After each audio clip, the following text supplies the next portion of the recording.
விழுப்புரத்தில் லாரி ஓட்டுநர் மீது மிளகாய் பொடி வீசிவிட்டு சுமார் 10.5 லட்சம் ரூபாய் கொள்ளையடித்த மூவரை போலீசார் கைது செய்தனர். கூடுதல் விவரங்களை தருகிறார் செய்தியாளர் சையத். வணக்கம், விவரங்களை சொல்லலாம். வணக்கம்.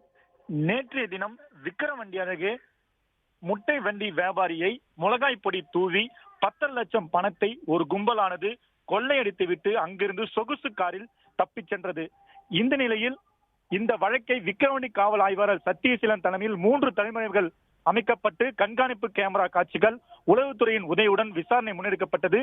விசாரணையின் மூலம் மதுரை பகுதியைச் சேர்ந்த பிரவீன் கோயில்ராஜ், சென்னை பகுதியைச் சேர்ந்த முத்துக்குமார் மற்றும் காஞ்சிபுரம் மாவட்டத்தைச் சேர்ந்த ஓட்டுநர் சதீஷ்குமார் ஆகிய 3 பேரை போலீசார் கைது செய்தனர்.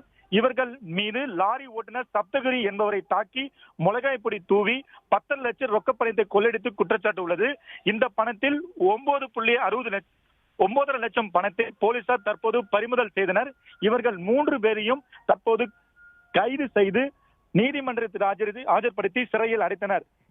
இவர்கள் மீது வேறு ஏதேனும் வழக்குகள் இருக்குதா எனவும் போலீசார் தற்போது விசாரணை நடத்தி வருகின்றனர்.